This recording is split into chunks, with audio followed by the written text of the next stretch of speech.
जय श्री राम। प्यारे भक्तों, आप जब चाहें भगवान से बात कर सकते हैं। तो हमारी आपसे विनम्र प्रार्थना है कि इस वीडियो को अंत तक ध्यान से सुने। प्यारे भक्तों, आप सब जानते हैं कि भगवान सर्वव्यापी हैं, वो कण कण में विद्यमान हैं। संतों ने एक दोहे में कहा है कि जर्रे जर्रे में झांकी भगवान की, किसी सूझ वाली आंख ने पहचान की। वैसे तो भगवान हर जगह है, कण कण में है, लेकिन सूझ वाली आंख ने पहचान की है। सूझ वाली आंख से मतलब है कि जिसको अंतर्ज्ञान हो चुका है वही भगवान को देख पाता है, उनको जान पाता है या उनसे बातचीत कर पाता है। हर कोई बातचीत नहीं कर पाता।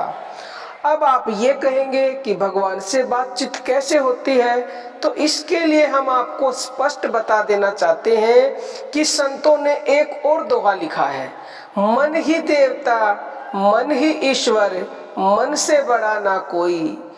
ये उन संतों ने लिखा है प्यारे भक्तों, जिन्हें पूर्ण रूप से अंतर्ज्ञान हो चुका है, जो पूर्ण है और जो भगवान से प्रतिदिन बात करते थे या फिर अभी भी करते हैं। अब आप कहेंगे कि मन ही देवता और मन ही ईश्वर कैसे है? तो प्यारे भक्तों, यहाँ पर देखो ही भी लगा हुआ है। जहां पर ही लग जाता है, ही का मतलब जैसे इसमें लगा मन ही देवता और मन ही ईश्वर, यानी कि ही का मतलब है कि 100% ये बात सच है, 1% भी संशय नहीं है। जहां पर भी लगता है ना, भी का मतलब तो कुछ कंफ्यूजन है, लेकिन ही लग गया तो बात पक्की हो गई। ये बात बिल्कुल पक्की है कि मन ही देवता और मन ही ईश्वर। तो अब इस दोहे का भावार्थ समझिए आप। मन ही देवता और मन ही ईश्वर कब बन जाता है? जब मन निर्मल हो जाता है, यानी कि जब आपका मन दिव्य हो जाता है, तब ये मन ईश्वर या देवता बन जाता है। जब मन ईश्वर या देवता बन जाता है तो मन स्वयं से स्वयं बात करता है। हम अपने तकरीबन कई वीडियो में बता चुके हैं कि भगवान आपके भीतर है, बाहर कहीं नहीं मिलेंगे, वो आपको आपके भीतर मिलेंगे। अब भीतर कैसे हुए देखो, दिव्य आपको मैं बोलती हूँ कि जब आपका मन दिव्य हो जाएगा और भगवान भी दिव्य है, तो दिव्य से दिव्य की प्राप्ति की जाती है। तो जो आपका मन है, जिसको हम जागृत मन बोलते हैं, यानी कि आपका चेतन मन, जिससे आप सोचते हैं, जो आपके ज्यादातर उसी के आप कहना मानते हो, लेकिन जो अवचेतन मन है, जो परमात्मा है, वो आपके अंदर ही है। वो भी यानी कि चेतन मन आत्मा और अवचेतन मन परमात्मा, तो दोनों ही आपके अंदर है। लेकिन जब तक आपका मन निर्मल नहीं हो जाता पूरी तरह से, तब तक आप उसको जान नहीं सकते, उसको बात नहीं कर सकते, उससे मिल नहीं सकते, उसको जान नहीं सकते। तो अब निर्मल कैसे होगा? ये निर्मल होने का तो सबसे बढ़िया एक ही तरीका, वो है प्रभु की भक्ति, उसका नाम जप। निरंतरता से जो मनुष्य नाम जप करने लग जाता है, तो नाम जप के प्रभाव से आपके सारे मैल धुल जाएंगे, और सारे मैल धुलते ही आपका मन 100% निर्मल हो जाएगा। तो जब ये 100% निर्मल हो जाएगा तो ये ईश्वर और देवता बन गया। ईश्वर देवता बनते ही आप जब चाहेंगे उसी समय मन से, मतलब मन से स्वयं ही बात करेंगे। जैसे आपका जो चेतन मन है, जो आत्मा है, वो प्रश्न करेगी, परमात्मा उसका जवाब देंगे जो आपके अंदर ही है, यानी कि अवचेतन मन।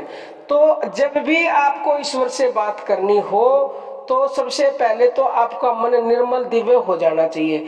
फिर जब भी आप चाहेंगे जब भी बात कर सकते हैं, लेकिन ब्रह्म मुहूर्त में करेंगे तो आपको तुरंत ही मतलब इसका रिजल्ट मिलेगा, क्योंकि उस समय बहुत ही शक्तिशाली समय होता है। तो उस समय पर उठ के मन को शांत करके प्रभु का ध्यान कीजिए, नाम जप कीजिए, तो तुरंत आपका मन मतलब आत्मा परमात्मा से कनेक्ट हो जाएगी। फिर आपका चाहे कोई भी प्रश्न हो, सांसारिक हो, आध्यात्म हो, उसका उत्तर आपको मिलेगा।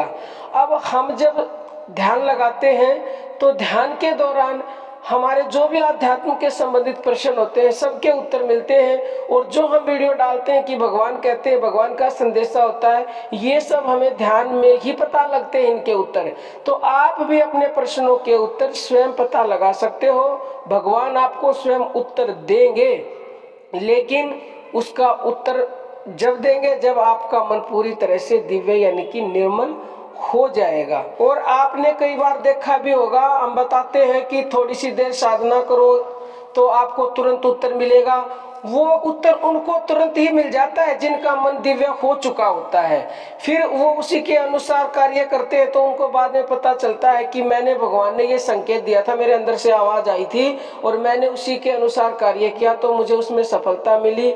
या फिर कोई बार कुछ गड़बड़ हो जाती है मान लो, और वो आप कार्य संकेत के अनुसार करते नहीं हो तो आपको पता चलता है कि मुझे भगवान ने बचा लिया, नहीं तो आज ये अनर्थ हो जाता। तो ये सब जो है भगवान से बातचीत की जाती है। अपने प्रश्नों के उत्तर आपको आपके अंदर से ही मिलेंगे, क्योंकि भगवान आपके अंदर है, वो कहीं बाहर नहीं है। उनको ढूंढना है तो अंदर उतरिए, अपने मन को निर्मल कीजिए, जब चाहे उनसे बात कीजिए। अपनी समस्या का समाधान आपको आपके अंदर से ही मिलेगा, भगवान स्वयं उत्तर देंगे। बाकी प्यारे भक्तों, हम आपको समझा सकते हैं, बता सकते हैं, ना ही तो आपके हिस्से का कुछ कर सकते हैं, ना विश्वास दिला सकते हैं, ना कर सकते। करना स्वयं पड़ेगा, करिए और वो चीज पाइए जिसके लिए ऋषि मुनि संत महात्माओं सैकड़ों वर्ष तक तपस्या पहले करते थे। हम आपको फ्री में ये ज्ञान दे रहे हैं, इस ज्ञान से बढ़कर ना कुछ था, ना है और ना ही होगा। अब हम अपनी वाणी को विराम देते हैं। जय श्री राम प्यारे भक्तों।